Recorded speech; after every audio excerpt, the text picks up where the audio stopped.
Break, accelerate, hand brake और gear.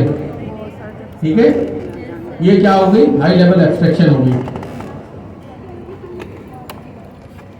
अच्छा, अब चले आगे बढ़ते हैं। अब यहाँ पर जो एब्स्ट्रैक्शन है वो abstraction in the form of class है। देखिए, मैं ये इंग्लिश पढ़ूंगा ना, आप लोग सो जाएंगे, तो मैं इसके लिए सिंपल सा एक कोड लिख के लाया हूँ और ये कोड हम चलाएंगे और इससे समझने की कोशिश करेंगे, फिर हम जाके इसकी थ्योरी को पढ़ेंगे। जी,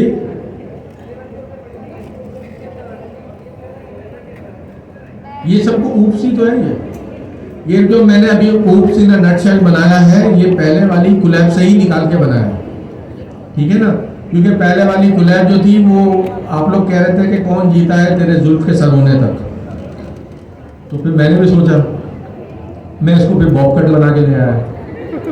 सही है, समझ में आया? ताकि आप लोगों की समझ में आ जाए। है ये वही चीज। अब यहां से पढ़ के वो वाली कोलैब पढ़ेंगे, और वो कोलैब कौन पढ़ेगा? आप लोग जाके पढ़ेंगे घर में जाकर, ताकि समझ में आ जाए। यहां पर हमारे पास कोड जो लिखा हुआ है, सबसे पहली लाइन क्या है? From ABC import ABC comma abstract method.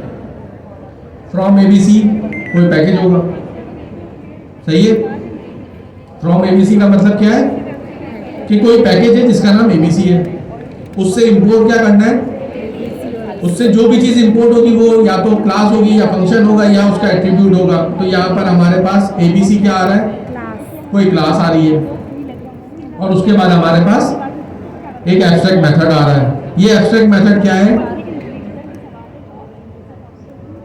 @ Sign के साथ हम लिख रहे हैं। अभी हमने पढ़ा बिल्कुल भी नहीं है, आगे जाके पढ़ेंगे।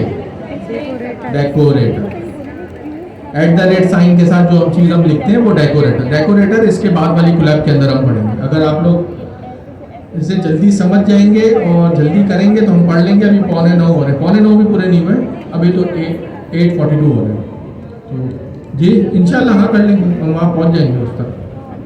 क्योंकि मैंने यार पूरा हफ्ता बड़ी मेहनत करी है कि क्या काटना है, क्या छाटना है, बड़ी मुश्किल से बना के लाया उसको। अब भी ना समझ में आया तो दरवाजे बंद कराऊंगा और फिर मैं भितर परेड होगी सबकी। चले, ये तो मजाक वाली बात है, वरना मुझे आप लोगों से कौन बचाएगा? आप लोग तो तादाद में बहुत ज्यादा है। जी नहीं यार, ऐसा तो मजाक की बातें हैं। कुछ हल्का फुल्का भी होना चाहिए ना बीच में, ताकि हंसी मजाक हो तो समझ में आए। अच्छा, अब हम पहले वापस से इसको रीड करते हैं, इस कोड को। From ABC import ABC abstract method, ये 3-4 वर्ड लिखे हुए हैं। फ्रॉम एबीसी का मतलब है किसी पैकेज से कुछ लाओ, उस पैकेज से लाओ। फ्रॉम एबीसी इंपोर्ट करो क्या चीज? एबीसी। एबीसी क्या है? हमारे पास क्लास है, फिर कॉमा लगा हुआ है, फिर एक एब्स्ट्रैक्ट मेथड लिखा हुआ है। एबीसी का तो हमें मालूम चल गया, कैपिटल एबीसी क्या है? क्लास है। इसके बाद स्मॉल में सब कुछ लिखा हुआ है एब्स्ट्रैक्ट मेथड, वो क्या है? नीचे कहीं इस्तेमाल होता हुआ देखा हमने, @ साइन के। @ साइन के साथ जो भी चीज इस्तेमाल होती है वो क्या होती है? वो डेकोरेटर होता है। तो ये एक एब्स्ट्रैक्ट क्लास लिखने का सबसे सिंपल सिग्नेचर है। कम से कम सिग्नेचर में हम कोई चीज लिखेंगे तो क्या करेंगे? इस तरह लिखेंगे। अब हम इसके कोड को पढ़ते हैं। इसके कोड में आप बताएं कि कहीं इंप्लीमेंटेशन नजर आ रही है आपको?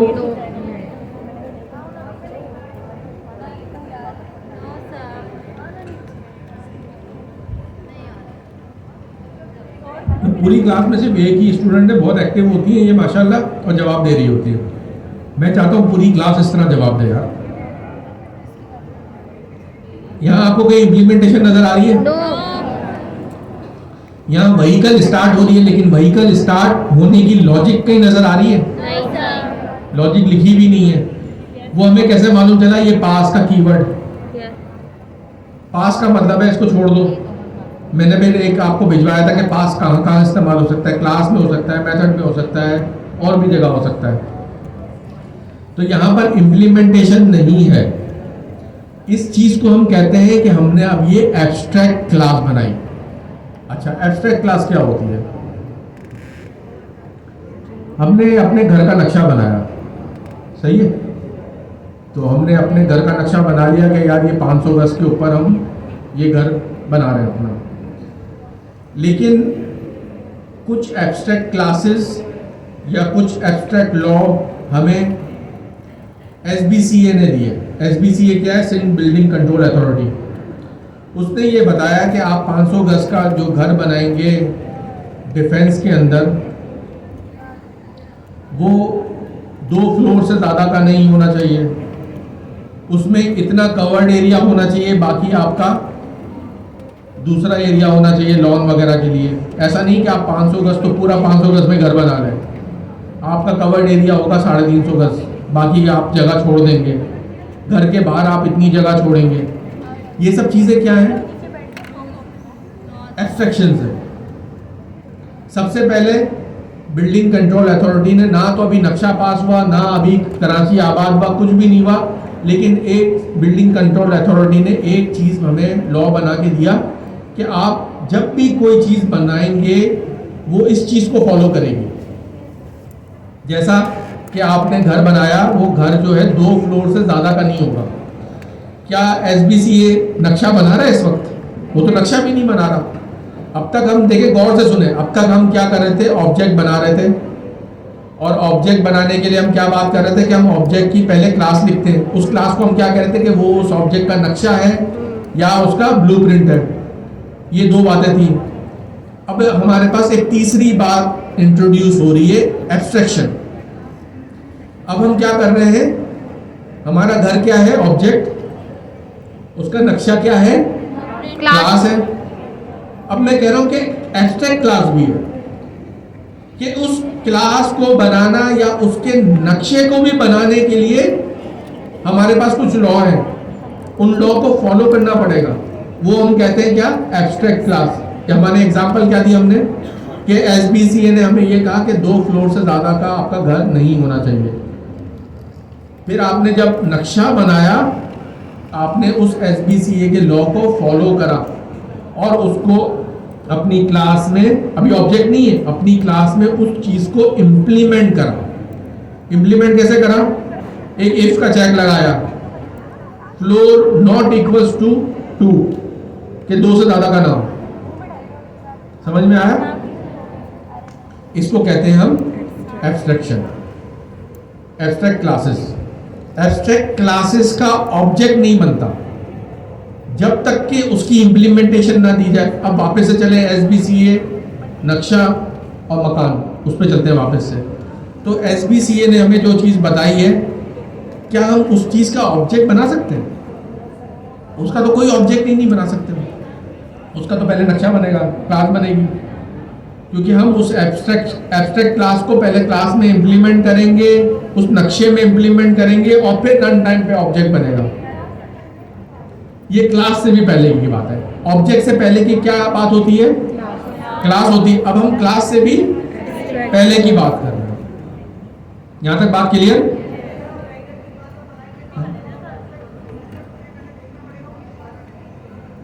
एब्स्ट्रैक्ट मेथड की रिक्वायरमेंट नहीं है, एब्स्ट्रैक्ट मेथड को इंप्लीमेंट करना पड़ेगा। वो एग्जैक्टली आप यही कह सकते हैं कि उसकी रिक्वायरमेंट क्या है, लेकिन हम सिंपलर टर्म में ये कहेंगे कि एब्स्ट्रैक्ट मेथड्स को आपको इंप्लीमेंट करना पड़ जाएगा, तो फिर आप काम करेंगे। अगर आप कोई नक्शा ऐसा बनाए जो SBCA के लॉ को फॉलो नहीं करता, तो आप बना सकते हैं क्या? वो नहीं बना सकते। अगर बना भी लेंगे तो आगे तोड़ देंगे वो, है ना? यही होगा ना। तो हम बना ही नहीं सकते ना, अल्टीमेटली हम बना ही नहीं सकते, पैसा ज़ाया करने का फायदा क्या? तो यहाँ पर भी एब्स्ट्रैक्ट क्लास का ऑब्जेक्ट ही नहीं बन पाएगा। जो क्लास इसको इनहेरिट करेगी वो इसकी इंप्लीमेंटेशन पहले देगी, फिर रन टाइम पे उस क्लास का ऑब्जेक्ट बनेगा। एब्स्ट्रैक्ट क्लास का डायरेक्ट ऑब्जेक्ट नहीं बन सकता। यहाँ पर व्हीकल क्लास एब्स्ट्रैक्ट क्लास है, इसका ऑब्जेक्ट कभी भी नहीं बनेगा, इसकी चाइल्ड क्लास का ऑब्जेक्ट बनेगा। यहाँ तक बात क्लियर? आगे चलते हैं। अब एक हमने बनाई यहाँ पर क्लास ट्रक। ट्रक को हमने किससे इनहेरिट किया? व्हीकल क्लास से। व्हीकल क्लास क्या है? एब्स्ट्रैक्ट क्लास है। अभी हमने पढ़ा कि एब्स्ट्रैक्ट क्लास को जो भी इनहेरिट करेगा या उसको एक्सटेंड करेगा वो इम्प्लीमेंटेशन देगा।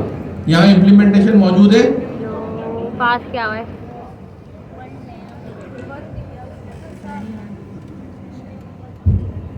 यहाँ पर इम्प्लीमेंटेशन मौजूद नहीं है, यहाँ पर भी हमने लिख दिया पास। जान दे W11 वाला जान दे। आप लोगों ने W11 शायद देखी ना हो। देखिए। अच्छा खैर जी, इलियास समझ रहे हैं ना? अच्छा खैर चले चले चले आगे चलते हैं, टाइम नहीं है हमारे पास। हमारे पास एक क्लास है ट्रक, किससे एक्सटेंड हो रही है? व्हीकल क्लास से। अब हम जो बात करेंगे ना, अब हम टर्म्स के अंदर बात करेंगे। अब हम बात करेंगे व्हीकल से नहीं हो रही, एब्स्ट्रैक्ट क्लास से हो रही है। सही है? प्रोफेशनल्स जो होते हैं वो इसी तरह बात करते हैं, वो नाम क्लासों का नाम लेने की बात नहीं करते, क्योंकि आप एक जगह काम कर रहे हैं, वहाँ पर 50,000 क्लासें थी तो नाम याद नहीं करेंगे। फिर दूसरी कंपनी में गए, वहाँ पर और 50,000 क्लास है तो फिर उनके नाम याद करेंगे, ऐसा भी नहीं होगा। तो प्रोफेशनल जब आपस में बात करते हैं तो ये कहते हैं कि मेरी क्लास एक एब्स्ट्रैक्ट क्लास को इनहेरिट कर रही है। तो सामने वाले बंदे को मालूम चल गया कि यार ये जो एब्स्ट्रैक्ट क्लास है इनहेरिटेंस हो रही है, तो मुझे अब इम्प्लीमेंटेशन भी देनी है। यानी आप अपने थोड़े से अल्फाज के अंदर बहुत सारी चीज़ें कन्वे कर दे रहे हैं। तो आप अपनी जो टर्म होंगी बात करने की क्या करेंगे कि अगर एब्स्ट्रैक्ट क्लास होगी तो स्पेसिफिक होकर बताएंगे कि यार मेरी क्लास एब्स्ट्रैक्ट क्लास को इनहेरिट कर रही है। अब जब मैं इसे चलाऊंगा तो ये चलेगी, ये चलेगी क्या? क्यों? अभी तो मैं ऑब्जेक्ट नहीं बना रहा ना, तो ये कोड तो एग्जीक्यूट हो जाएगा। एरर क्यों आया? एरर इसलिए आया तो हमने व्हीकल चलाया नहीं, और उसके बाद जब हमने ट्रक चलाया तो ये चल पड़ा। हाँ, लेकिन अभी हमने ऑब्जेक्ट भी तो नहीं बनाया। हमने बात क्या करी थी कि एब्स्ट्रैक्ट क्लास का ऑब्जेक्ट नहीं बनता। अभी तक तो सिर्फ हम दो क्लासों की इम्प्लीमेंटेशन दी, इसमें पेरेंट और चाइल्ड की। तो सिर्फ हमने क्लास डिफाइन करी, एक एब्स्ट्रैक्ट करी और दूसरे के अंदर हमने पास कर दिया, इम्प्लीमेंटेशन ही नहीं दी। तो सिर्फ हमने अभी लिखा है, तो वो वहां तक तो हो जाएगा। और इसमें कोई चीज़ है भी नहीं तो चलेगा क्या इसमें? लेकिन जब एक्सप्लिसिटली हम लिखेंगे कि ट्रक इक्वल्स टू ट्रक का ऑब्जेक्ट, अब ये नहीं चलेगा, क्योंकि इसने एब्स्ट्रैक्ट क्लास की फंक्शनैलिटी को इंप्लीमेंट नहीं किया। लो माशाल्लाह,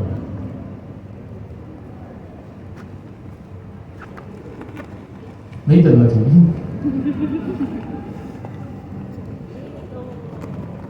क्योंकि हम सीक्वेंस में इसको एग्जीक्यूट नहीं कर रहे थे ना।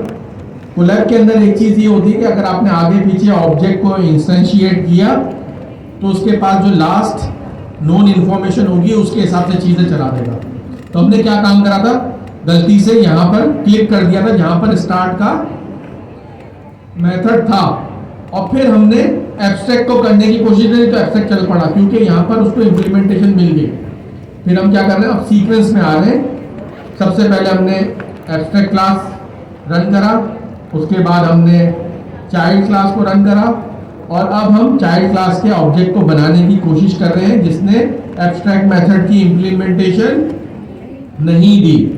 तो अब ये चलेगा? अब ये नहीं चलेगा, ये कहेगा यहाँ पर टाइप एरर, और हमें क्या कहेगा, can't instantiate abstract class truck with abstract method start. यहां तक सबकी बात क्लियर? Yes sir. पीछे जो बैठे हुए सबकी बात क्लियर, समझ में आ रहा है भाई? पीछे, अच्छा पीछे से किसकी समझ में नहीं आया, उसमें हाथ भी नजर नहीं आ रहे, खड़ा हो जाए। वो शर्माने वाली कोई बात ही नहीं है, मेरी क्लास में कोई किसी पे नहीं हंसेगा। मैं रिपीट करूंगा, पीछे से कोई खड़ा हो अगर जिसकी समझ में नहीं आया, और शर्माने की कोई बात नहीं है, क्योंकि आप आरिफ भाई से बहुत अच्छे हैं। आरिफ भाई तो चीटिंग करके पास होते थे पहले। समझ में आ रहा है इसका मतलब, पीछे कोई भी खड़ा नहीं हुआ। अब मैं रिपीट कर दूं इसे? Yes sir. एक फरमाइशी प्रोग्राम, एक हमने एब्स्ट्रैक्ट क्लास बनाई। एब्स्ट्रैक्ट क्लास बनाने का तरीका क्या है, पहले हम कुछ चीजें इंपोर्ट करेंगे। इंपोर्ट करने का तरीका क्या है, हम कहेंगे from ABC import ABC capital ABC comma abstract method. हम अपनी कोई भी क्लास बनाएंगे जी। पहले मैं ये इनका कंप्लीट कर दूं, रिपीट कर दूं, फिर मैं आपकी बात कर दूं।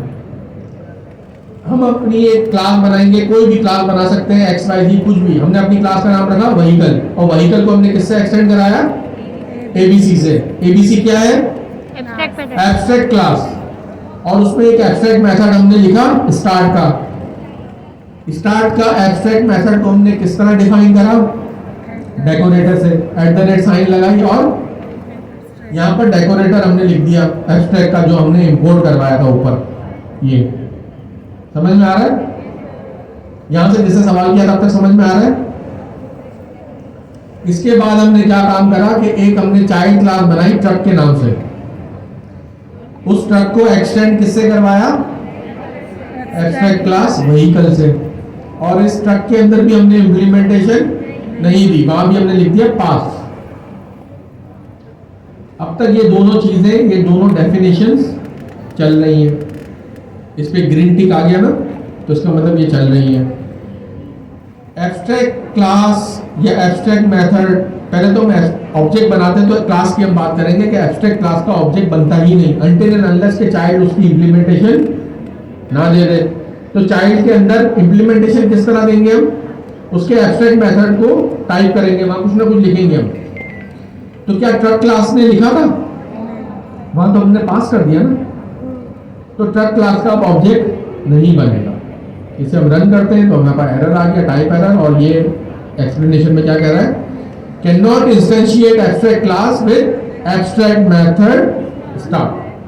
अब जब तक हम ट्रक के अंदर स्टार्ट के मेथड की इंप्लीमेंटेशन नहीं देंगे, इसका ऑब्जेक्ट नहीं बनेगा, एरर आता रहेगा। यहां तक बात क्लियर? आगे चले? Yes sir. अब हमने ट्रक के अंदर स्टार्ट के मेथड की इंप्लीमेंटेशन दी और ये चल पड़ा। अब हम ट्रक का ऑब्जेक्ट बनाएंगे तो ट्रक स्टार्टेड, ये आ गया। बात क्लियर? सबके बात क्लियर हो गई? Yes sir. आगे चले? Yes sir.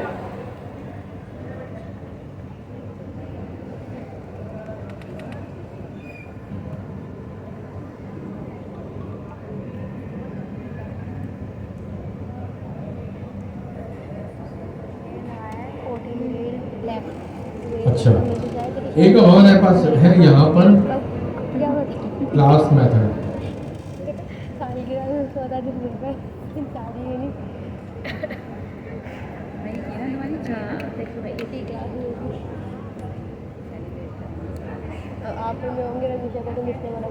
अच्छा, अब हमारे पास ये कोलैब भी खत्म हो रही है अल्हम्दुलिल्लाह। अब हम फटाफट तीन चीजें पढ़ लेते हैं।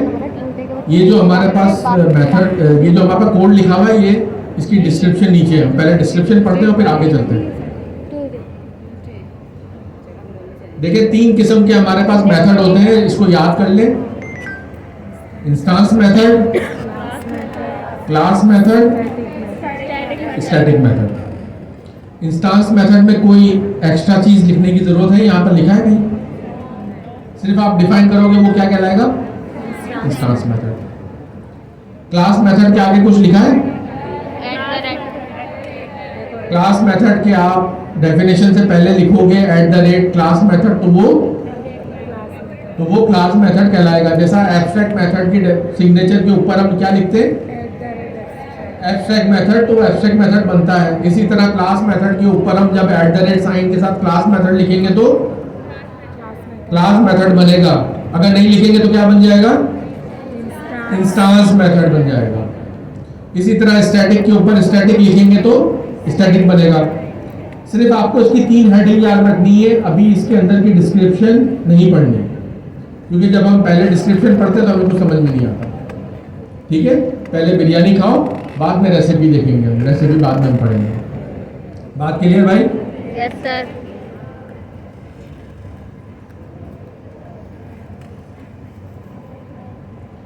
एक हमने यहाँ पर क्लास बनाई यहाँ पर ह्यूमन के नाम से,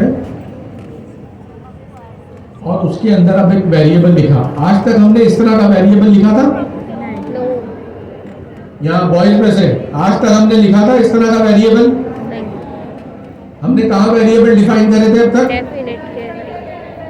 पीछे वाले भी बताए ना यार। अब तक हमने कहाँ डिफाइन करे थे? वो पर्सन के अंदर नेम कहाँ डिफाइन कर रहे थे हम? कंस्ट्रक्टर के अंदर। इनिट के डंडल मेथड के अंदर कंस्ट्रक्टर फंक्शन के अंदर self dot name equals to name, Yes. तो उसको हम क्या कहते थे? Instance method. Instance attribute. अब हम क्लास को डिफाइन कर रहे हैं और क्लास के अंदर अब उसकी क्लास की बॉडी में ही लिख रहे हैं एक वेरिएबल। इस वेरिएबल की टाइप क्या होगी? Class attribute. देखिए उसके कमेंट्स में भी तो लिखा है ना, इसको देखें, गौर से देखिए जरा। अब हमारे पास ये एट्रीब्यूट किस टाइप का है? Class method. Class attribute. ये क्लास एट्रीब्यूट क्या काम करता है आगे चल के देखते हैं, इसकी जरूरत क्यों पेश आती है और क्या काम करता है। हाँ, वो आगे चल के देखते हैं ना। पहले तो ये समझे कि ये क्लास एट्रीब्यूट है क्या, लिखते किस तरह, स्टेप बाय स्टेप। अगर थोड़ा सा हम जंप कर जाएंगे तो बाकी स्टूडेंट हमें कैच नहीं कर पाएंगे, उनसे मिस हो जाएगी चीजें। अच्छा, फिर हमने क्या काम करा कि एक डेकोरेटर हमने लगाया क्लास मेथड का, एक हमने अपने मेथड के ऊपर। यहां तक बात क्लियर है? At the rate class method का एक हमने डेकोरेटर अप्लाई किया एक मेथड की सिग्नेचर से पहले। ये मेथड कौन सा है? Gate species. किस टाइप का है? Class method. Decorative. Class method है। अब तक जो हमारे पास इंस्टेंस मेथड में आता था वो क्या लिखा होता था?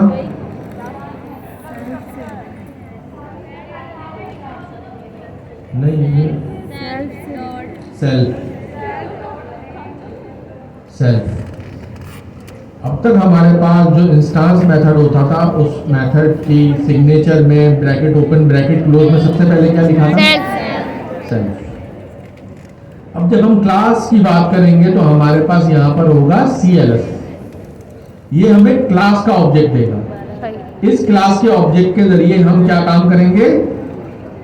क्लास वेरिएबल को एक्सेस करेंगे। जैसे उसमें instance में हाँ, जो ऊपर हमने एट्रीब्यूट लिखा उसको एक्सेस करेंगे।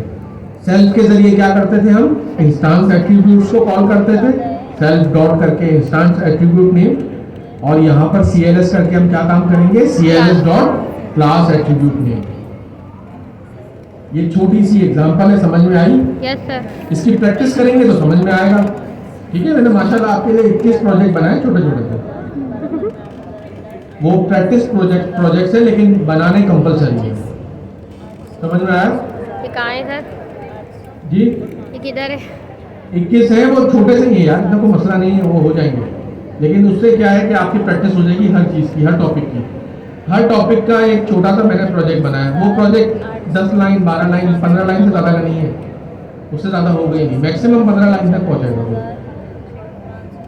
जी, कॉन्सेप्ट तो क्लास में क्लियर कर रहे हैं हम, और उसको रीइंफोर्स कर लेंगे हम असाइनमेंट्स के जरिए।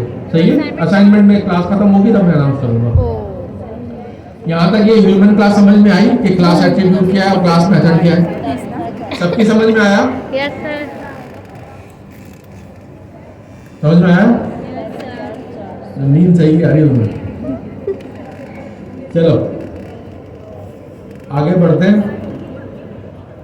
इस क्लास के सेल को एग्जीक्यूट करते हैं। ये एग्जीक्यूट हो गया, और अब हम क्या कर रहे हैं? क्लास के नेम से कॉल करेंगे कोई चीज। सही है। अब तक हम इंस्टेंस मेथड को किस तरह कॉल करते थे? पहले हम ऑब्जेक्ट बनाते थे, उस क्लास का ऑब्जेक्ट बनाते थे, और फिर उस ऑब्जेक्ट के साथ डॉट लगा के इंस्टेंस मेथड या इंस्टेंस एट्रीब्यूट को कॉल करते थे। बात क्लियर? अब हमने क्या चीज बनाई है? Class method. क्लास मेथड किस तरह कॉल होगा? क्लास के नेम के साथ। तो हमने क्या करा? क्लास का नेम पास करा और मेथड कॉल कर लिया, तो ये चल जाना चाहिए। ये चल गया। ठीक है। ह्यूमन की क्या स्पीशी है? होमोसेपियन है ये। यहां तक बात क्लियर है? एज अ कॉन्सेप्ट क्लियर है कि हम क्लास मेथड को किस तरह कॉल करेंगे? क्लास के नेम के साथ डॉट लगाएंगे, और डॉट के बाद इसकी जरूरत क्यों पेश आती है आगे चल के देखते हैं। दूसरा है हमारे पास स्टैटिक मेथड। अच्छा, अब इसको थोड़ा सा डिफाइन करने का वक्त आ गया है, तो वापस हम चलते हैं डेफिनेशन की तरफ। इंस्टांस मेथड सबको मालूम है, इसको रिपीट करने की जरूरत है? No. क्लास मेथड पढ़ लेते हैं। क्लास मेथड की डेफिनेशन क्या है? Definition, class method operates on class itself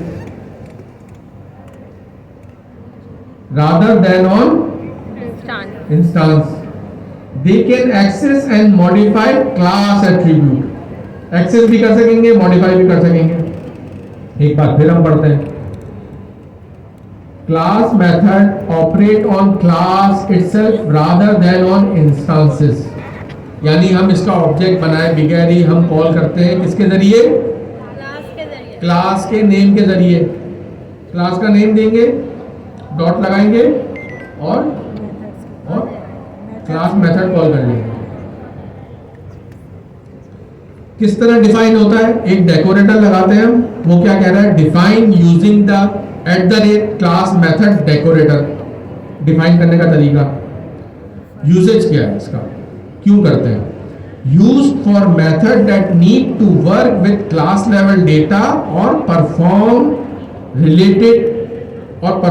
operations related to the class. अच्छा, अब देख लेते हैं। अब ये बात है ना, क्लास क्लास क्लास, हर जगह क्लास कर रहा है, ऑब्जेक्ट नहीं कर रहा। इससे पहले तक हम क्या करते हुए आ रहे थे? हर चीज की बात हम क्या कर रहे थे? ऑब्जेक्ट से रिलेटेड। सबको क्लियर हो रहा है? अब एक नई टर्म हमने डिफाइन करी, class. Used for method that need to work with class level data और perform operation related to the class. अच्छा, ह्यूमन क्या है? ह्यूमन का नाम होता है नेम। गेट नेम होगा एक फंक्शन, होगा कि नहीं होगा? सब लोग जवाब दें। एक ह्यूमन की क्लास होगी, हमने डिफाइन करी, उसमें नेम होगा, एट्रीब्यूट ह्यूमन का नाम होता है। किस तरह एक्सेस करेंगे? Gate name. तो ये दोनों चीजें क्या होंगी? इंस्टांस लेवल पे होंगी, इंस्टांस एट्रीब्यूट होंगे और इंस्टांस मेथड होंगे। ह्यूमन का ऑब्जेक्ट मैं भी हूं, ह्यूमन के ऑब्जेक्ट आप भी हैं। जब मेरे ऊपर डॉट गेट नेम कॉल होगा तो यहां पर क्या आएगा? RF आएगा। आपके ऊपर जब डॉट गेट नेम कॉल होगा तो आप क्या आएगा? आपका नाम आएगा। तो ये इंस्टांस लेवल पे हो गया ना। यहाँ पर 1000 स्टूडेंट बैठे हैं तो यहाँ पर 1000 अलग अलग इंस्टांस एट्रीब्यूट है, नेम, और सबके अपने अपने हैं, वो कोई किसी से शेयर नहीं कर रहा। लेकिन हम सब की स्पीशी एक है, हम सब होमोसेपियन है। सही है? बिलफर्ज हमारी स्पीशी, देखिए होमोसेपियन हमने नाम दिया ना, अल्लाह ने तो नहीं दिया ना। फर्ज कर लें कि साइंटिस्ट ने डिसाइड करा कि ये होमोसेपियंस नहीं होना चाहिए नाम, ये होमोसेपियंस 1 होना चाहिए इसका नाम। अब जब इसे हम चेंज करेंगे तो क्या आपके ऑब्जेक्ट में और मेरे ऑब्जेक्ट में हर जगह रिफ्लेक्ट हो जाएगा ये? अगर आपके ऑब्जेक्ट के साथ गेट स्पीशी करेंगे तो क्या आएगा? होमोसेपियन 1 आएगा, और मेरे ऑब्जेक्ट के साथ गेट स्पीशीज करेंगे तो क्या आएगा? होमोसेपियन 1 आएगा। तो ये जो क्लास लेवल पे जो चीज थी ये होती है शेयर्ड अक्रॉस ऑल ऑब्जेक्ट्स, जो तमाम ऑब्जेक्ट्स शेयर करते हैं। यहां तक बात क्लियर है? एग्जांपल समझ में आ गई? कोई प्रॉब्लम इसके अंदर? जो ऑब्जेक्ट सब मिलके शेयर करते हैं उसे हम क्या कहते हैं? क्लास एट्रीब्यूट या फिर क्लास मेथड। सही है? जो हर ऑब्जेक्ट के अपने अपने होते हैं उसे हम क्या कहते हैं? इंस्टांस एट्रीब्यूट और इंस्टांस मेथड। तो ये जो अपने लिए होगा वो इंस्टांस, और जो हम सबके साथ शेयर कर रहे होंगे, जैसा हम अपनी स्पीशी शेयर कर रहे हैं ना, आप भी होमोसेपियन है और मैं भी हूं, तो यहाँ पर क्या हो रहा है? हम सब शेयर कर रहे हैं। होमोसेपियन तो नाम हमने दिया ना। अगर आज साइंटिस्ट मिलके ये डिसाइड करें कि इस नाम को हम चेंज कर रहे हैं, होमोसेपियन 1 कर रहे हैं इसको, तो हम सब जब ये शेयर कर रहे हैं, तो जब होमोसेपियन 1 कहीं पर भी डिफाइन हो जाएगा तो तमाम ऑब्जेक्ट में ये रिफ्लेक्ट हो जाएगा। क्लियर? अपडेट हो जाएगा। क्लियर ना? Yes sir. कोई प्रॉब्लम आप लोगों को? जी कुछ कह रहे हैं? यहाँ तक बात क्लियर है? Yes sir. अच्छा, ये हमारे पास जो इससे पुराने वाली कोलैब है, इससे पहले हमारे पास जो ये वाली कोलैब है, क्या नाम है इसका, lesson 12 traditional loop object and classes part 1, ये वाली कोलैब सबको नजर आ रही है? इसके अंदर एग्जाम्पल्स ज़्यादा हैं, आपको हर चीज़ चेंज कर करके और जो शेयर्ड वेरिएबल्स हैं उनकी एग्जाम्पल्स और हर चीज़ लिखी हुई है, लेकिन वो फिर बहुत लंबी हो जाती है। तो कौन जीता है तेरे जुल्फ के सर होने तक, आप लोग भाग जाते हैं। कहाँ जा रहे हैं? मम्मी याद आ रही है, जा रहे हैं घर पे। आज माशाल्लाह सब बैठे हुए हैं, तो इसको घर जाके देखेंगे, इसमें तमाम एग्जाम्पल्स मौजूद हैं। उसको सिर्फ आपको क्या करना है? रन करना है, गो थ्रू करना है, रन करना है। कोड पहले से लिखा हुआ है, प्ले करेंगे चल जाएगा। कॉन्सेप्ट क्लास से समझ चुके हैं, घर जाके प्ले करेंगे तो वो चीज़ समझ में आ जाएगी। या घर जाके सबसे अच्छी बात है कि आप खुद थोड़ा सा कोड टाइप करें और वहाँ पर ह्यूमन का एक क्लास लिखें, वहाँ पर उसकी स्पीशी होमोसेपियंस लिखें, फिर 2 ऑब्जेक्ट बनाएं, उसके अंदर एक का नाम रखें उमर, एक का नाम रखें अब्दुल्ला, और फिर वो क्लास लेवल एट्रीब्यूट को चेंज करें और फिर देखें क्या उमर और अब्दुल्ला दोनों ऑब्जेक्ट के अंदर वो स्पीशी रिफ्लेक्ट कर रही है नई वाली कि नहीं कर रही। ठीक है, अपने कॉन्सेप्ट को आप लोग घर जाके वैलिडेट करें इस तरह। ठीक है, जिससे कोड नहीं लिखा जा रहा है, शुरू में घबराहट होती है, नहीं समझ में आता कि किस तरह लिखूं, तो उसके लिए पहले से कोड लिखा हुआ है ये वाली कोलैब के अंदर, वो घर जाके प्ले कर ले, उसके बाद खुद कोड लिखें। कोड लिखना लाजमी है, चाहे आप पहले लिख लें या कोलैब के बाद लिखें, लेकिन कोड लिखना लाजमी है। जब तक खुद से कोड नहीं लिखेंगे कॉन्फिडेंस नहीं आएगा। प्रैक्टिस के लिए, बिल्कुल बिल्कुल प्रैक्टिस के लिए, जो कोड लिखा हुआ है इसको देख देख के कोड लिखें। हाँ भाई बहन भतीजा भांजा, बिल्कुल सही। और माशाल्लाह हमारे असद भाई जो हमारे सीआर हैं, इन सीआर, आप एक काम करें, आप ऊपर आके बताएंगे क्या होगा, पहले से तालियां बजाएं।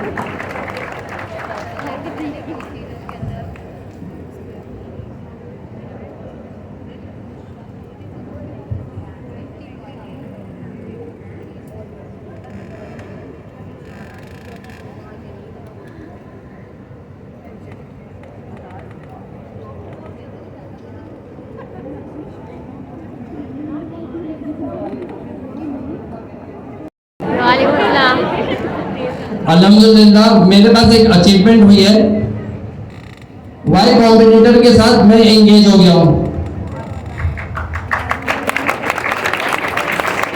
वाई कॉम्पिटिटर ने अब तक बहुत अचीवमेंट्स किए, अगर आप वेबसाइट पर जाकर उनको देखेंगे तो आपको पता चलेगा बहुत टैलेंटेड आउटपुट आया है उनके पास से। इसी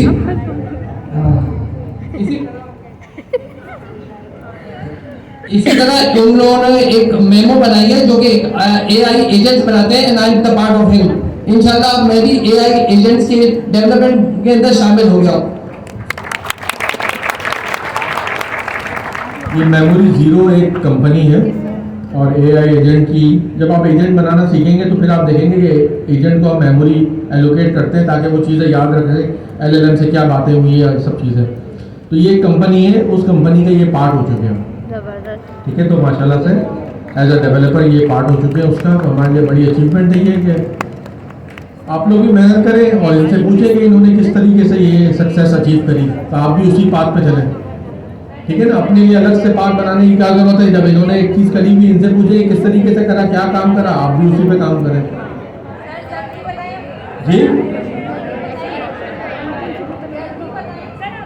जर्नी बताएंगे क्या हुआ था।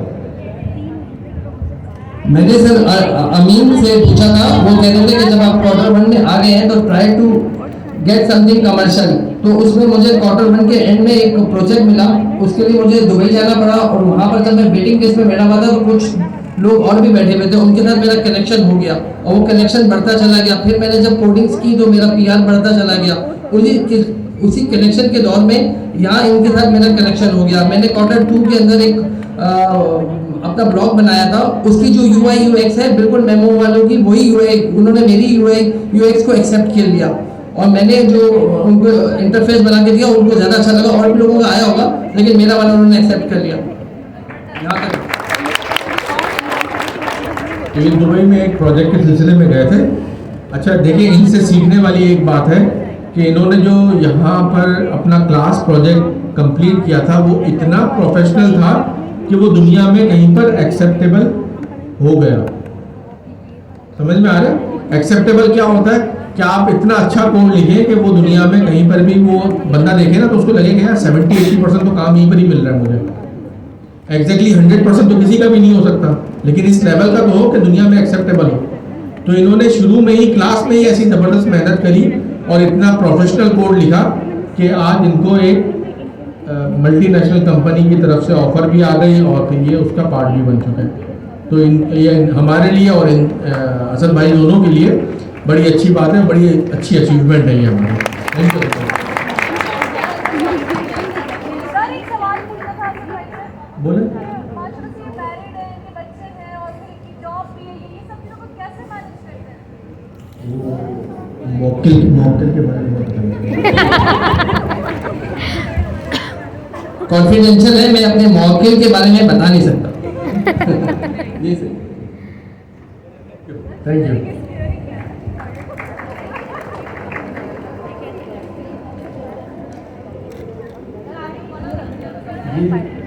मैंने तो हाथ रख के कहा था, पर आवाज़ कैसे चली गई मुझे नहीं मालूम। देखें, कहीं किसी भी जगह पहुंचने के लिए ना आपके स्टेपिंग स्टोन्स सही डायरेक्शन में होने चाहिए। बंदा आहिस्ता आहिस्ता आगे बढ़ता है। इन्होंने क्लास के अंदर ही जो प्रोजेक्ट लिखा, ये नेट पे गए होंगे, नेट पे जाके इन्होंने प्रोफेशनल कोड देखा होगा, उस चीज़ को देख के उससे आइडिया लेके अपना काम करा इन्होंने। तो आज वो प्रोजेक्ट किसी कंपनी में एक्सेप्टेबल हो गया। तो असल में जो इनके स्टेपिंग स्टोन्स थे ना शुरू के, आज से 6 महीने पहले या 9 महीने पहले के, वो ही करेक्ट डायरेक्शन के अंदर थे, राइट डायरेक्शंस के अंदर थे। ठीक है, वरना ऐसा ना हो कि यार आज हमने क्लास में कोई कोड जमा कराना है तो हमने लिख दिया, हो गया, ऐसा नहीं। जो 9 महीने पहले इन्होंने सही डायरेक्शन में अपने कदम उठाए थे, आज ये वो उनको सक्सेस की तरफ ले गए। तो मेहनत है, सारी चीज़ मेहनत है, हर चीज़ में। पहले कोई बनाने से पहले उसकी रिसर्च करना, वो भी मेहनत है। ठीक है,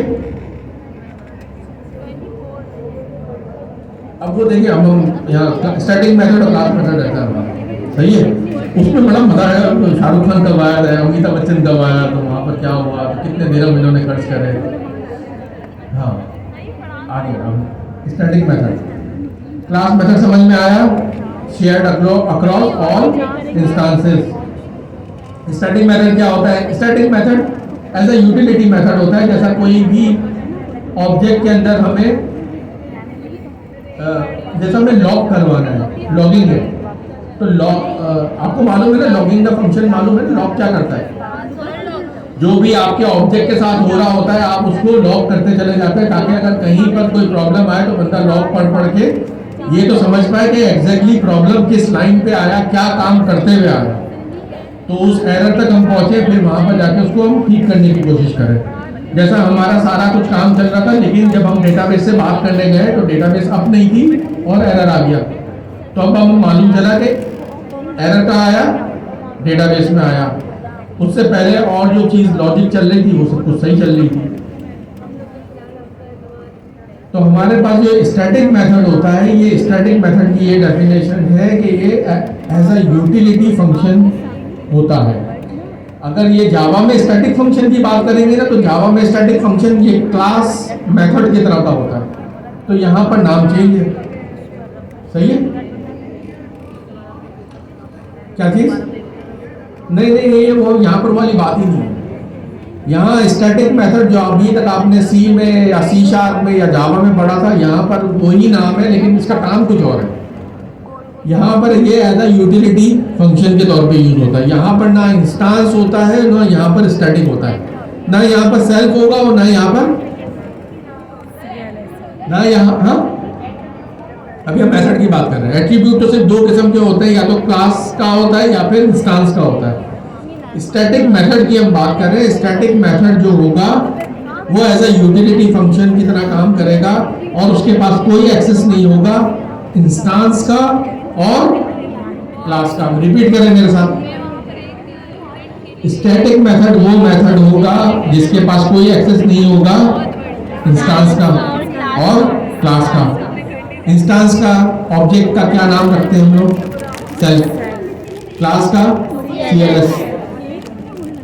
अभी हम ये चलाते हैं स्टैटिक मेथड, फिर थोड़ा सा इसके साथ खेल के देखेंगे। एक हमने ह्यूमन की क्लास बनाई और स्टैटिक मेथड का डेकोरेटर लगाया किस पे? ब्रीथ पे। सही है, ब्रीथिंग हर ऑब्जेक्ट करेगा। इसको हमने एज ए यूटिलिटी फंक्शन की तरह पे काम कर लिया।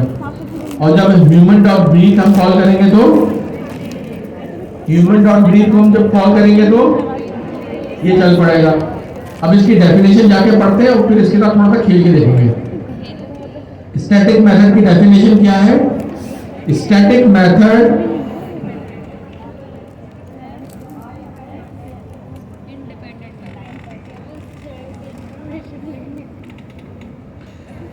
स्टैटिक मेथड की डेफिनेशन है, static methods are independent of both the classes and instances. जो भी हमने बात करी,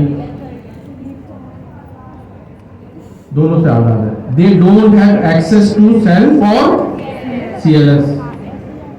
अब हमने ये जैसे नाम देखा कि इसको सेल्फ और CLS नहीं मिलता, तो एज अ पाकिस्तानी हमारा क्या फर्ज है? ऐसा पाकिस्तानी हमारा क्या फर्ज है?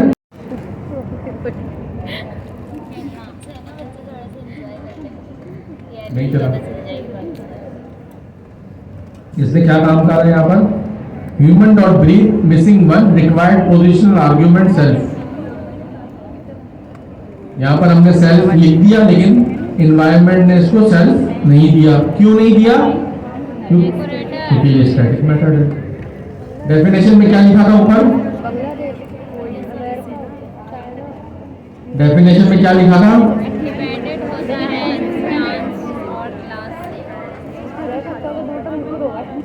से। Static method are independent of both the classes and it instances. They don't have access to self और CLS। तो हमने क्या काम करा इसमें? सेल्फ पास करके देखा, ये नहीं चला। अब हम क्या काम करेंगे? CLS देंगे और ये भी नहीं चलेगा।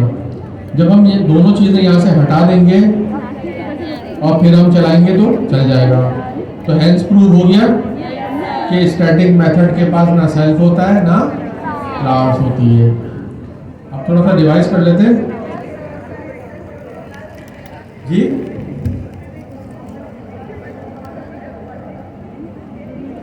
वो चल जाएगा, लेकिन उसके पास मैं ये कह रहा हूँ कि उसके पास सेल्फ और CLS नहीं आता जिस तरह इंस्टांस मेथड और क्लास मेथड में आता है।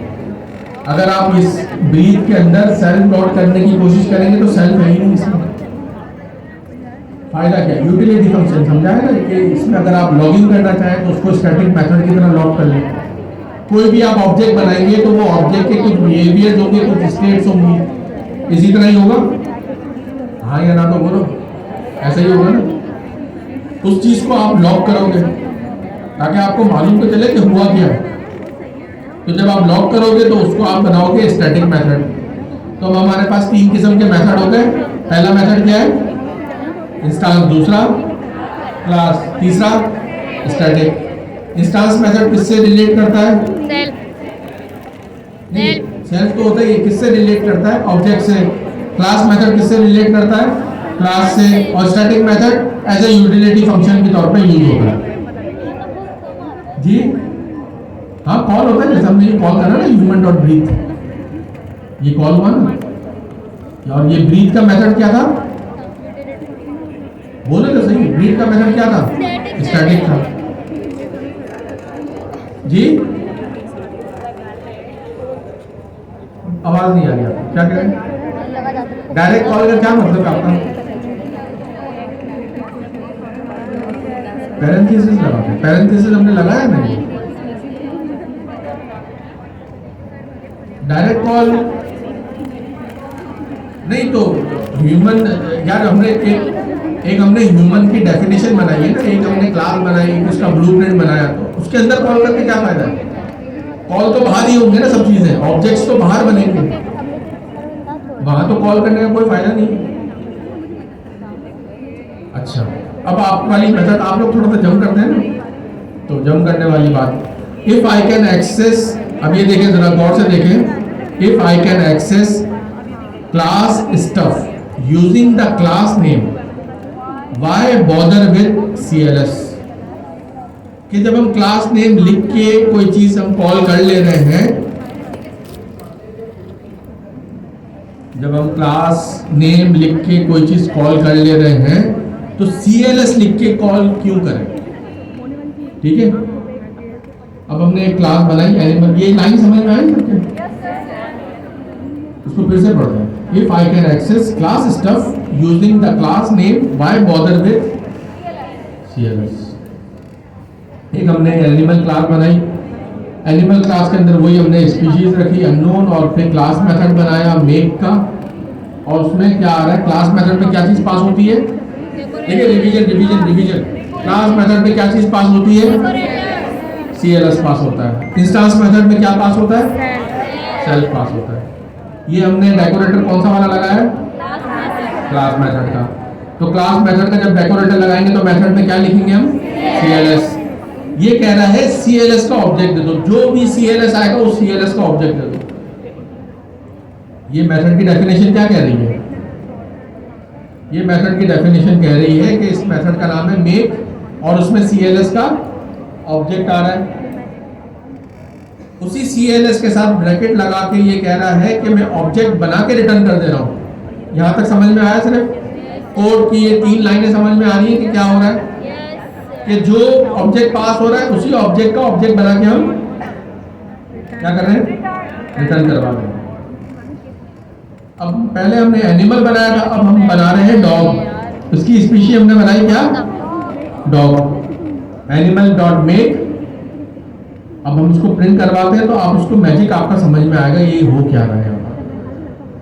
पहले हमने ऊपर वाला सेल एग्जीक्यूट कर लिया, उसके बाद हमने एनिमल डॉट मेक का मेथड कॉल करा, तो यहाँ पर हमें क्या ऑब्जेक्ट रिटर्न हो गया? एनिमल। क्योंकि मेक का मेथड क्या काम कर रहा था? CLS रिसीव कर रहा था और CLS का ऑब्जेक्ट बना के रिटर्न कर रहा था।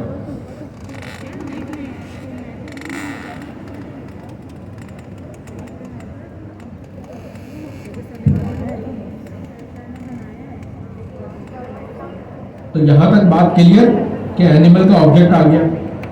यहां तक बात क्लियर है? अब हमने बनाया डॉग का ऑब्जेक्ट, और फिर हम क्या बात कर रहे हैं? डॉग डॉट मेक, और फिर हम उसकी टाइप को निकाल रहे हैं। यहां पर आ गया हमारे पास डॉग का ऑब्जेक्ट। यहां तक बात क्लियर है? बात क्लियर यहां तक? जब हम एनिमल बना रहे हैं तो वो एनिमल का दे रहा है, और जब हम डॉग का बना रहे हैं तो क्या कर रहा है? ऑब्जेक्ट दे रहा है। देखिए, एक हमने बनाई क्लास कौन सी? टॉप पे कौन सी क्लास बनाई? एनिमल। उसमें हमने क्या मेथड रखा? मेक। उसमें क्या पास हो रहा है? CLS। वो CLS क्या काम कर रहा है? ऑब्जेक्ट बना के दे रहा है। जब हम एनिमल के ऑब्जेक्ट से ये मेक कॉल करेंगे तो CLS में क्या आना चाहिए? एनिमल आना चाहिए। और जब हम डॉग, जो उसकी चाइल्ड क्लास है, जब हम डॉग के ऑब्जेक्ट के साथ मेक कॉल करेंगे तो CLS में क्या आना चाहिए? डॉग का ऑब्जेक्ट आना चाहिए। तो इसी तरह हमें ये एक पॉलीमॉर्फिक बिहेवियर दे रहा है कि जब हम एनिमल के साथ कॉल कर रहे हैं तो ये एनिमल का देगा, और जब ये डॉग के साथ कॉल करेंगे तो डॉग का देगा। अगर मैं इसी जगह एनिमल लिख देता कि रिटर्न एनिमल, तो ये एनिमल के ऑब्जेक्ट के अंदर तो एनिमल देगा, लेकिन डॉग के अंदर भी एनिमल देगा। वो ओवरराइड ही नहीं होगा। अगर मैं यहां पर पेरेंट का नाम खुद से लिख दूं अपनी, तो वो हर जगह ही एनिमल का ऑब्जेक्ट दे रहा होगा। सीएलएस से क्या होता है कि पेरेंट, देखिए पेरेंट का तो कोई मसला ही नहीं है ना, ये खुद भी एनिमल है और यहां पर सीएलएस भी क्या है, यहां सीएलएस भी क्या है, एनिमल ही आएगा, क्योंकि एनिमल के अंदर एनिमल का ही ऑब्जेक्ट सीएलएस के तौर पर पास होगा।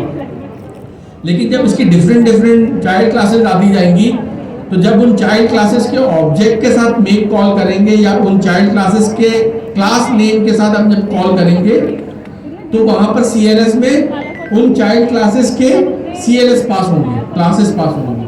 तो उससे फायदा ये होगा कि जब हम डॉग का करेंगे तो यहाँ पर तो वो डॉग लिखा हुआ आ जाएगा। ये एक फायदा हुआ। यहाँ तक ये क्लियर हुआ, बात समझ में आई। और ये हमारी कोलैब भी आज खत्म हो गई। आज की क्लास का मुझे आपसे रिव्यू चाहिए कि हमने ये पार्ट 1, देखिए आज भी काम करते करते ना टाइम ऑलमोस्ट 9:30 हुआ है, आधा घंटा है हमारे पास। आज की क्लास का मुझे रिव्यू चाहिए कि आज की क्लास ऑब्जेक्ट ओरिएंटेड की पार्ट 1 में कितने लोगों को मोर देन 85% समझ में आया।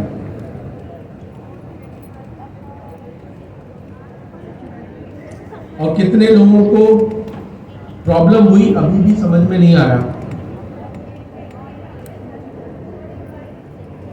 कितने वो खड़े हो जाए, शर्माने वाली बात ही नहीं है मेरी क्लास में। जिसकी समझ में नहीं आया ना उसको शर्माना है ही नहीं, वो प्लीज खड़ा हो जाए ताकि मुझे नजर आए। डरे नहीं यार, शर्माए नहीं आप लोग।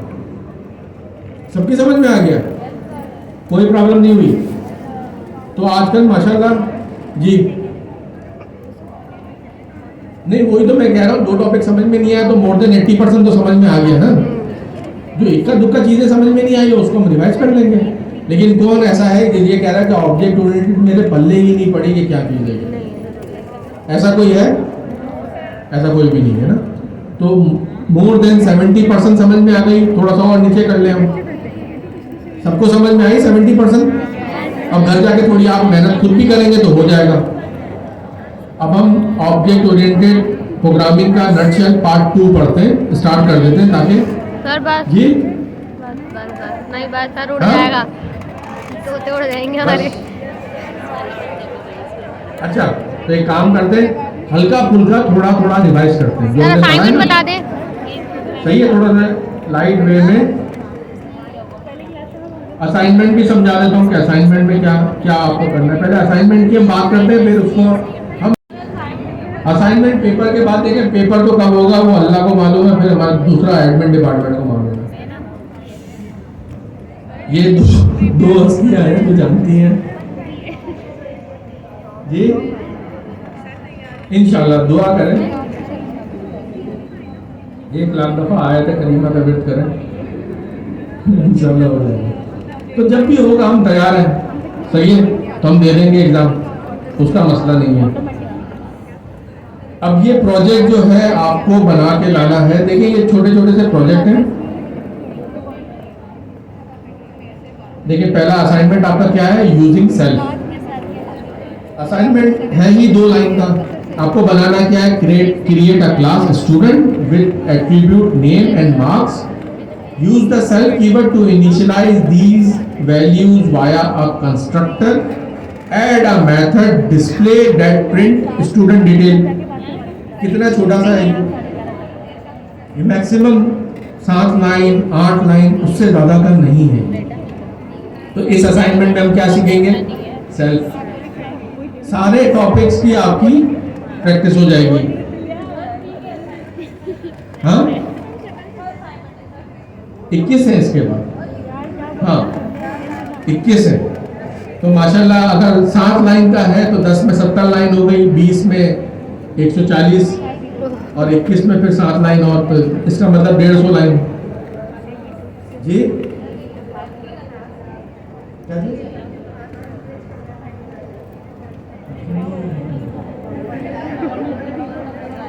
हाँ ले लेगा फ्रंट पेज। अच्छा ये असाइनमेंट करने से फ़ायदा ये होगा कि ईच इंडिविजुअल टॉपिक की आपकी प्रैक्टिस हो जाएगी, ठीक है। फिर इसी तरह जैसे कि सेल्फ का था तो यहाँ CLS के बारे में है, फिर पब्लिक प्राइवेट वेरिएबल्स के बारे में है कि आपको एक क्रिएट अ क्लास कार करनी है with a public variable brand and public method start, instantiate the class and access both from outside the class. तो आपकी ये पब्लिक की पब्लिक एट्रीब्यूट की और पब्लिक मेथड की प्रैक्टिस हो जाएगी, किस तरह लिखते हैं, किस तरह एक्सेस करते हैं। इसी तरह ये देखते चले जाएं, यहाँ पर आपके पास है 21 छोटे छोटे से असाइनमेंट्स, ठीक है। अच्छा, थोड़ा सा हम हल्का हाथ रखते हैं, ये आपको 2 हफ्ते में जमा कराना है, ठीक है, क्योंकि इंशाल्लाह विद इन कमिंग वीक आपका तालियां बजानी चालू हो गया, लीव हो गया तो सर थोड़ा सा। 2 हफ्ते बाद भी तो आना ही है। सर लीव भी तो हो गया थोड़ा सा। हाँ, कल बनाएगा मेहनत करें, हो जाएगा इंशाल्लाह। देखिए वो तो स्टूडेंट को खुद बनाना है, नहीं ये तो असाइनमेंट ये आपको 2 हफ्ते का टाइम है, आपको 2 हफ्ते के बाद जमा कराना है। आज क्या तारीख है भाई? 22। आज है 22 तारीख, फिर उसके बाद 29 है और 6 तारीख। 6 तारीख से पहले पहले आपको जमा कराना है, ठीक है। मैं इस असाइनमेंट के नीचे इसका सबमिशन फॉर्म का लिंक लगा दूंगा, ओके। लेकिन ये 21 असाइनमेंट कंपलसरी असाइनमेंट है। अगर आप ये कंपलसरी असाइनमेंट कंप्लीट नहीं करेंगे तो आगे के टर्म में नहीं जा पाएंगे, आगे के क्वार्टर में नहीं जा पाएंगे, क्योंकि ये तो ऑब्जेक्ट ओरिएंटेड ही समझ में नहीं आएगी तो एडवांस पाइथन क्या समझ में आएगी। इसके बाद एडवांस पाइथन आने वाली सर है। एग्जाम के अगले दिन ही हो जब ये सब चीजें समझ में नहीं आएंगी तो एजेंट्स क्या लिखेंगे, ठीक है। मैंने एक एजेंट बनाने की ट्राई की, एक क्या बना चीज़? है। वो बहुत ज़रूरी है, ये traditional traditional object oriented programming समझ आना बहुत ज़रूरी है। अगर ये समझ में आएगी तो एडवांस समझ में आएगी, जो मॉडर्न पाइथन है वो समझ में आएगी। लेकिन आज की क्लास आसान लगी, समझ में आया? Yes sir. देखिए आसान इसलिए भी लगी क्योंकि पिछली क्लास बहुत ही टफ हो गई थी ना हमारी, लेकिन वो हमारी ज़ाया नहीं गई, क्योंकि वहाँ पर जो कॉन्सेप्ट थे 1 हफ्ते में सेटल डाउन हुए दिमाग में। आज हमने उसको रिवाइज करा तो पूरी की पूरी चीज़ हो गई। अच्छा, बेटर है, इधर उधर जाने की जरूरत नहीं है। ये असाइनमेंट हमारे 21 हैं, ये कंप्लीट कब तक करने हैं आपको? 5 मई 6 तारीख तक। ये अभी अप्रैल चल रहा है, 6 मई, तो 6 मई से पहले पहले आपको ऑफिशियली अनाउंसमेंट आ जाएगी। मैं उनसे रिक्वेस्ट करूँगा, कर देंगे। और जो है दूसरी बात, कोई और सवाल इसके अलावा? एग्जाम की अनाउंसमेंट हो जाएगी, वो आप उसकी तैयारी उस हिसाब से कर लीजिएगा। ये आपको 6 तारीख को जमा कराना है। 8 और 9 को क्या? हाँ,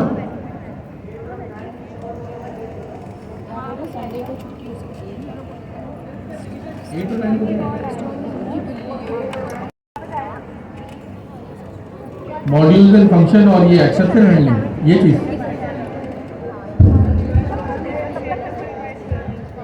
फंक्शन भी बहुत डिटेल में। इधर आए, मुझे आपकी आवाज़ ही नहीं आ रही। इधर आए, आ जाओ फटाफट आओ।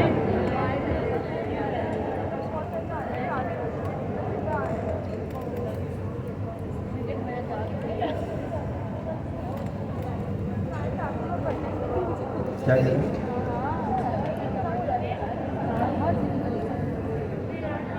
20 मिनट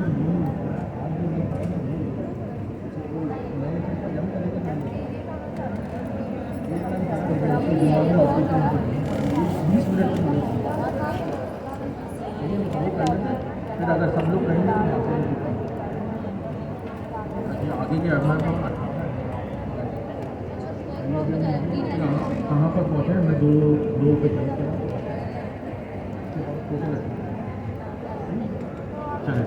अभी हम इसको रिवीजन स्टार्ट करते हैं थोड़ा सा। ये यार साउंड सिस्टम देखने की आवाज़ की वजह से फटी जा रही है। आप लोगों को आवाज़ सही आ रही है? हाँ, नहीं, आवाज़ सही नहीं आ रही आप लोगों को? तैयारी सर। यार अब्दुल्ला, ये इधर आप देख लो साउंड सिस्टम का क्या प्रॉब्लम आ रहा है।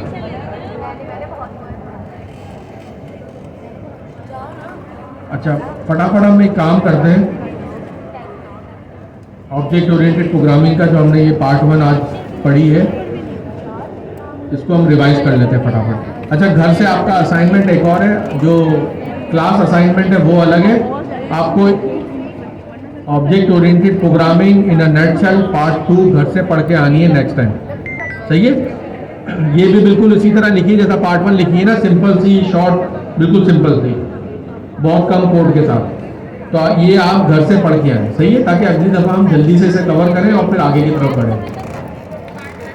आज की क्लास का हम जल्दी से इसको ओवरव्यू ले लेते हैं कि क्या हमने क्या चीज़ें पढ़ी हैं और क्या क्या काम करें। पहला था हमारे पास सेल्फ के बारे में क्या था। देखिए ये ना, ये अभी जो हम रिवीजन कर रहे हैं ना, ये इंटरव्यू की तरह है, या फिर हम इसको बात करेंगे, हम कोड की तरफ ज़्यादा नहीं जाएंगे, हम अपनी मेमोरी को टेस्ट करेंगे इस वक्त। सेल्फ क्या होता है? इंस्टांस तो होता है, किसका इंस्टांस होता है? जिस क्लास में खड़े होते हैं उसी का होता है वो सेल्फ, उसी ऑब्जेक्ट का, उसी क्लास का होता है ऑब्जेक्ट वो। इसको कहाँ लिखते हैं? सबसे पहले, सही है जी, सबसे पहले लिखते हैं। इसके जरिए क्या चीज कॉल कर पाते हैं हम? एट्रीब्यूट कौन से टाइप के? इंस्टांस लेवल के। यहां तक बात क्लियर? अब आगे चलते हैं। Constructor and destructor. कंस्ट्रक्टर और डिस्ट्रक्टर क्या होते हैं? अंडरस्कोर इनिट क्या होता है? कंस्ट्रक्टर। अंडरस्कोर डेल क्या होता है? डिस्ट्रक्टर। जब हम ऑब्जेक्ट इंस्टेंशिएशन करते हैं, जब हम ऑब्जेक्ट बनाते हैं, तो क्या चीज कॉल होती है? कंस्ट्रक्टर। और जब हम या तो उस ऑब्जेक्ट का रेफरेंस प्रोग्राम में 0 हो जाए, या डेलिबरेटली हम उस ऑब्जेक्ट को डिलीट करें डेल कीवर्ड के साथ, तो क्या चीज कॉल होगी? डिस्ट्रक्टर कॉल होगी। डिस्ट्रक्टर किस लिए कॉल करते हैं, क्या काम करते हैं वहां पर? क्लीन अप प्रोसेस के लिए। गार्बेज।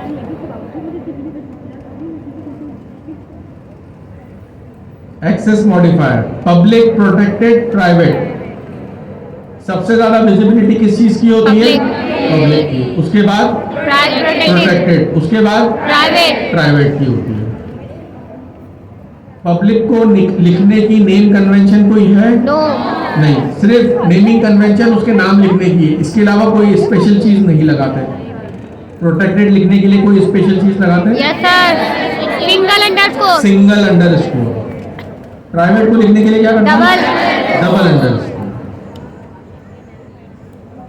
क्या चीजें ये एक्सेस हो जाती है प्राइवेट और प्रोटेक्टेड? पाइथन में हो जाती है, लेकिन ऑब्जेक्ट ओरिएंटेड के लॉ के हिसाब से नहीं, हमें नहीं करनी चाहिए। पाइथन करने देता है, लेकिन हमें नहीं करनी चाहिए। अच्छा, प्राइवेट के लिए पाइथन का एनवायरनमेंट क्या काम करता है कि प्राइवेट चीजें एक्सेस ना हो? Name mangling. नेम मैंगलिंग में पाइथन क्या काम करता है? प्राइवेट, हाँ, प्राइवेट वेरिएबल से पहले क्या नाम लगा देता है? Underscore class name. तो उसका पूरा नाम क्या बन जाता है? Underscore class name double underscore variable name. इसको क्या कहते हैं? Name mangling. अगर मैं प्राइवेट वेरिएबल को नाम से कॉल करना चाहूं तो नहीं कर सकता। अब मैं कॉल करना चाह रहा हूं उसको, तो मैं किस तरह करूंगा? मैं उसको क्लास नेम के जरिए कॉल करूंगा, underscore class name double underscore variable name. तो ये मेरा कॉल भी हो जाएगा प्राइवेट। ये सब चीजें हमने चला के देखी भी हैं। यहां तक बात क्लियर? Yes sir. सुपर का फंक्शन क्या काम करता है? पेरेंट की चीजों को एक्सेस करने के लिए सुपर डॉट लगाया और पेरेंट की चीजें एक्सेस कर ली, सही है? बात clear? Yes sir. Method overriding. Method overriding क्या होती है? ओवरराइड पेरेंट के मेथड सिग्नेचर को हमने ओवरराइड कर फिर से लिखा। नहीं, ओवरराइड का प्रोसेस है ना, ये स्टेप बाय स्टेप कर रहे हैं। पेरेंट के मेथड के सिग्नेचर को हमने चाइल्ड में लिखा और एक उसकी नई इंप्लीमेंटेशन लिखी, तो ये क्या चीज कहलाएगी? ओवरराइडिंग। ओवरराइडिंग किस टाइम पे होती है? डेवलपमेंट टाइम पे जो हम काम कर रहे हो तो उसको हम कहते हैं कि हमने अभी मेथड ओवरराइड करा। रन टाइम पे वो क्या होगा, पॉलीमॉर्फिज्म होगी। इस मेथड के बिहेवियर को क्या कहेंगे हम, पॉलीमॉर्फिक बिहेवियर। कि अगर पेरेंट में कोई इम्प्लीमेंटेशन अलग थी, चाइल्ड में इसकी इम्प्लीमेंटेशन अलग थी। इसकी एग्जांपल आपको क्या याद रखनी है कि एक शादी की दावत है थी अब्बू को, अब्बू के टाइप वहाँ पर इनवाइटेड थी। उस टाइप में हमने क्या करा, चाइल्ड का ऑब्जेक्ट भेज दिया। तो चाइल्ड ने जब ईट का मेथड कॉल करा तो वो चाइल्ड का पॉलीमॉर्फिक बिहेवियर बता रहा था कि उसे जो चीज़ पसंद है वो खा रहा है। अब्बू को डायबिटिक है तो अब्बू मीठा नहीं खाते लेकिन चाइल्ड खा रहा है मीठा, वो उसका अपना मेथड है। तो ये क्या था, पॉलीमॉर्फिक बिहेवियर। यहाँ तक बात clear. Multiple inheritance, multiple inheritance को क्या कहते हैं हम लोग, डायमंड इनहेरिटेंस कहते हैं। इसमें एक चाइल्ड क्लास के 2 पेरेंट हो सकते हैं। अच्छा, इसका जो हमें एमआरओ पढ़ना था ना, मेथड रेजोल्यूशन ऑर्डर, ये पार्ट 2 के अंदर है। ऑब्जेक्ट ओरिएंटेड प्रोग्रामिंग की जो हमने नटशेल बनाई है इसमें पार्ट 2 में है, लेकिन आज टाइम ही नहीं मिला वो पढ़ने का। तो अगली क्लास में इंशाल्लाह उसे पढ़ेंगे तो आपको मालूम चलेगा कि एक चाइल्ड के हायरार्की हो और मल्टीपल पेरेंट्स हो बीच में और हम कॉल कर रहे हैं तो क्या चीज़ कॉल होगी। ठीक है, तो ये डायमंड इनहेरिटेंस समझ में आई। फिर हमारे पास एक क्या टॉपिक था, ऑपरेटर ओवरलोडिंग। अब हम अपनी कोलैब नंबर 2 को या 3 को देखते हैं, जहाँ पर हमने ऑपरेंड और ऑपरेटर की बात करी थी। तो हमारे पास ऑपरेटर होता है और उसके लेफ्ट हैंड साइड और राइट हैंड साइड पे क्या होता है, ऑपरेंड होता है। एक यूनिनरी ऑपरेटर होता है हमारे पास जिसमें सिर्फ एक ही तरफ होता है ऑपरेंड, और बाइनरी ऑपरेटर क्या होता है, जिसके दोनों तरफ ऑपरेंड्स होते हैं। अब हम ऑपरेटर ओवरलोडिंग कर रहे हैं, जैसा हमने प्लस के साइन को ओवरलोड किया कस्टम क्लास के साथ। कस्टम क्लास में आप कुछ भी डिफाइन कर सकते हैं। तो हमने यहाँ पर क्या डिफाइन करा, custom class, object point class. Point class के अंदर हमने क्या बातें डिस्कवर करी या हमने एक किस चीज़ पे जोर दिया कि भाई ये कोई भी क्लास आप लिखते हो वो क्या होती है, ऑब्जेक्ट क्लास से इनहेरिट होती है। चाहे आप ब्रैकेट के अंदर ऑब्जेक्ट क्लास लिखो या ना लिखो, पाइथन खुद लिख देगा वो। अगर कोई क्लास किसी भी चीज़ से इनहेरिट नहीं हो रही तो बाय डिफॉल्ट वो ऑब्जेक्ट से इनहेरिट होती है, चाहे आप एक्सप्लिसिटली लिखो या ना लिखो, हो जाएगी वो। अब हमने ऑपरेटर ओवरलोड करने के लिए क्या चीज़ करी, एक ऐड का डंडर मेथड है हमारे पास, ये ऑब्जेक्ट क्लास से आ रहा है, उसको हमने ओवरराइड करा। यहाँ तक समझ में आ रहा है सबके। अब हम रिवीजन कर रहे हैं, समझने की क्या बात है, अब तो रिवीजन है सारा। हमने ऐड के मेथड की एक नई इंप्लीमेंटेशन दी कि x को x के साथ प्लस करो, y को y के साथ प्लस करो।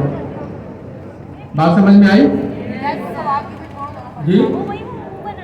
ऑपरेटर जो हमने ऐड का ऑपरेटर ओवरलोड कर रहे हैं तो इसके 2 ऑपरेंड होंगे, एक लेफ्ट साइड पे एक राइट साइड पे। एक को हम कह रहे हैं सेल्फ, दूसरे को कह रहे हैं मदर। तो self dot x plus self dot other dot x, ये हमने एक प्लस करा।